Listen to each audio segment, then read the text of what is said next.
নজর রাখবো পরবর্তী সংবাদে। সীমান্ত ডিঙিয়ে অনুপ্রবেশ অব্যাহত রয়েছে, তারই মধ্যে ফের একবার ধরা পড়েছে 7 বাংলাদেশি নাগরিক। অবশ্য ভারত বাংলাদেশ সীমান্তে কাঁটা তারের বেড়া ডিঙিয়ে অনুপ্রবেশ সীমান্তরক্ষী বাহিনীর কর্তব্য নিয়ে বড় সড় প্রশ্নচিহ্ন এবার দেখা দিয়েছে। বিলুনিয়া মহকুমার আমজাদনগর, মতাই, ঋষ্যমুখ, রাজনগর, রাঙ্গামুড়া, রাধানগর সহ বিভিন্ন সীমান্ত দিয়ে দেদার অনুপ্রবেশ করছে এবং পাচার বাণিজ্য চলছে, কিন্তু শীত ঘুমে রয়েছে সীমান্তরক্ষী বাহিনী। গতকাল সন্ধ্যা রাতে বিলুনিয়া শহর সংলগ্ন আমজাদনগর এলাকা দিয়ে তারকাটা ডিঙিয়ে 7 বাংলাদেশি নাগরিক একসাথে ভারতে প্রবেশ করে। অবশ্য গোপন খবরের ভিত্তিতে বিলুনিয়া মহকুমা পুলিশ আধিকারিক আইপিএস ঋষভের নেতৃত্বে এবং বিলুনিয়া থানার ওসি শিবরঞ্জন দের প্রচেষ্টায় বিলুনিয়া থানার পুলিশ মনুরবুক তবলা চৌমুনি এলাকার নাকা চেকিং পয়েন্টে TR08A4224 নম্বরের একটি গাড়ি আটক করে গাড়িটিকে থামিয়ে তারা চেকিং করলে পরবর্তীতে বাংলাদেশি 7 নাগরিককে আটক করা হয়। সাথে সাথে গাড়ি চালক রাজু বিশ্বাস সহ 7 জন বাংলাদেশিকে বিলুনিয়া থানায় নিয়ে এসেছে পুলিশ। 7 জনই স্বীকার করে তাদের বাড়ি বাংলাদেশে। সন্ধ্যা 7টা নাগাদ তারা আমজাদনগর তারকাটার বেড়া ডিঙিয়ে ভারতে প্রবেশের চেষ্টা করেছে। কি রয়েছে পুলিশের বক্তব্য, শুনুন। গতকালকে বিলুনিয়া থানার একটা গোপন সংবাদের ভিত্তিতে আমরা মনোমুখ যে তবলা চৌমুনি নাকা পয়েন্টে আমরা ভেহিকেল চেকিং করি।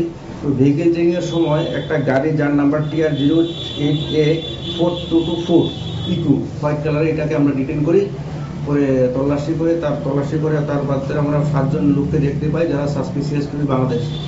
তো তাদের ইন্টারভিউশনে তারা নিজেরাও স্বীকার করে যে তারা বাংলাদেশি এবং তারা গতকালকেই বাংলাদেশ থেকে ইন্ডিয়াতে প্রবেশ করেছে আননোন পার্সনের থ্রুতে। তারপরে আমরা তাদের ড্রাইভারকেও ডিটেন করেছি, থানায় এনে তাদের বিরুদ্ধে একটা কেস রেজিস্ট্রেশন করেছি।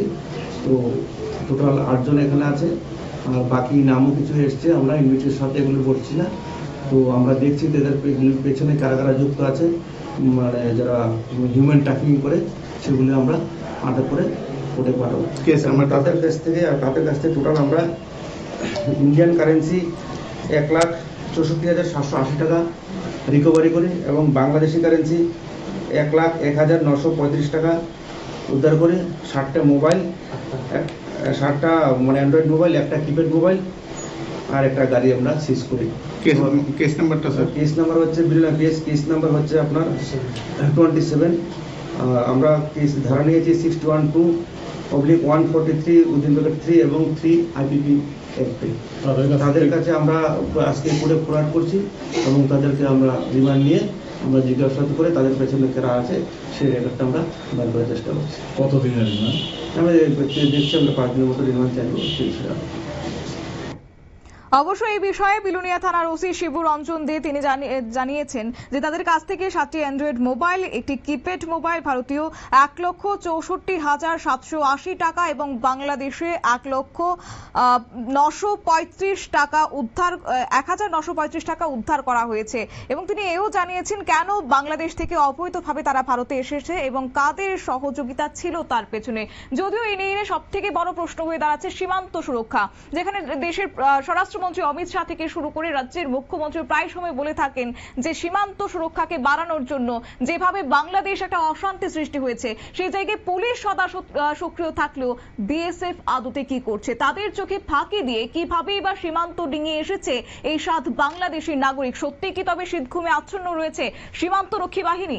এমনটাই প্রশ্ন তুলছে ওয়াকিবহাল মহল। নিয়ে নিচ্ছে ছোট্ট একটি বিজ্ঞাপন বিরতি, সঙ্গে থাকুন।